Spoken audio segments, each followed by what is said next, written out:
ہزار منہ اور ہزار باتیں تھی، محمد رسول اللہ کے پیام حق اور اعلان صداقت کی تعویلیں کی جا رہی تھی، قیاس آرائیہ، بند اندیشیہ، رائے زنی، اور کوئی خدا کا بندہ یہ بھی کہتا کہ بھائیو، اتنے سچے اور نیک آدمی کی بات کو اس طرح ہنسی میں اڑا دینا مناسب نہیں، اس نے کچھ سمجھ کر ہی کہا ہوگا۔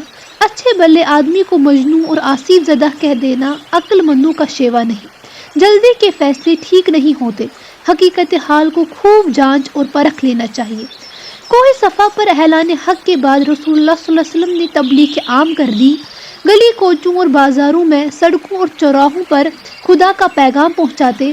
مکہ ہی کیا سارے عرب ملک کے سامعہ کے لیے یہ پیغام بالکل اجنبی اور نامانوس تھا۔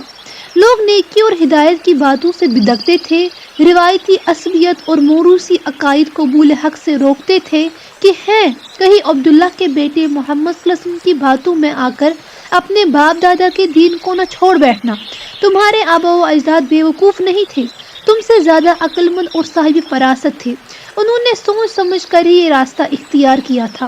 جن خداؤں نے صدیوں سے تمہاری حاجت روائی کی ہے، جو تمہارے آڑے وقت میں کام آئے ہیں، ان سے اس طرح منہ موڑ لینا شان مروت اور احسان شناسی کے خلاف ہے۔ بہادر آدمیوں کی ایک زبان ہوتی ہے، جسے ایک بار بزرگ اور بڑا کہہ دیا، بس ساری عمر اس کی بزرگی کی عزت کرتے رہیں گے۔ ان تصورات اور توہمات نے رسول اللہ صلی اللہ علیہ وسلم کی آواز کو دل تک پہنچ کر واپس کر دیا۔ سب سے پہلے جن نیک بندوں کو ایمان کی توفیق اور اسلام کی سعادت نصیب ہوئی، وہ آزاد مردوں میں سب سے پہلے ابو بکر بن قحافہ، بچوں میں سب سے پہلے علی ابن ابی طالب، عورتوں میں سب سے پہلے خدیجہ بنت خویلد، موالی میں سب سے پہلے زید بن حارثہ، اور غلاموں میں سب سے پہلے بلال حبشی۔ غار حرا میں ناموس اکبر کا ظہور ہوا تھا، وہ اللہ کا پیام اور وحی لے کر آتا ہی رہا۔ اللہ تعالیٰ اپنے بندوں کی قدم قدم پر رہنمائی کر رہا تھا۔ واضح دلیلوں اور روشن آیات کے ساتھ ایک دن حکم ربانی ہوا، وَأَنذِرْ عَشِيرَتَكَ الْأَقْرَبِينَ۔ اس کی تعمیل میں آپ نے قریبی عزیزوں اور رشتہ داروں کو کھانے پر بلایا، سادہ کھانا، تکلف اور تصنع سے دور، مگر پوری تواضع اور مدارت کے ساتھ، میزبانوں کا احترام کرتے ہوئے۔ ان لوگوں میں بنی ہاشم کے سوا اور کوئی نہ تھا۔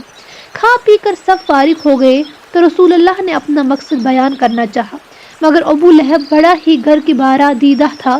وہ سمجھ گیا کہ محمد صلی اللہ علیہ وسلم نے ہم سب کو بلا وجہ کھانے پر جمع نہیں کیا، نہ شادی ہے، نہ خوشی کی تقریب ہے، نہ کوئی تہوار ہے، یہ دعوت کوئی مقصد اور غرض رکھتی ہے۔ اور محمد صلی اللہ علیہ وسلم کو تو ان دنوں بس ایک ہی دن ہے، خدا کو ایک مانو، بت پرستی چھوڑ دو، نیک کام کرو، برائیوں سے بچو، تم سب کو ایک دن خدا کے سامنے جانا ہے، اس دن کے لیے کچھ کر رکھو۔ تو آج بھی وہ یقیناً یہی باتیں سنائے گا۔ اس لیے ابو لہب نے اس دن باتوں کا جو سلسلہ شروع کیا تو کسی اور کو بولنے ہی نہ دیا۔ محمد رسول اللہ کو کچھ فرمانے کا موقع ہی نہ مل سکا۔ آپ صلی اللہ علیہ وسلم نے دوسری شب پھر کھانے کا اہتمام فرمایا اور اس دن اپنے عزیزوں کو اسلام کی دعوت دی اور حق کا پیغام پہنچایا۔ اس دعوت حق اور تبلیغ عام میں کوئی امتیاز اور فرق نہ تھا۔ آپ صلی اللہ علیہ وسلم جو بات غیروں سے کہتے تھے، وہی اپنوں سے بھی کہی۔ امیروں کی محفل ہو یا غریبوں کا مجمع، ہر جگہ آپ صلی اللہ علیہ وسلم کا ایک ہی پیام تھا۔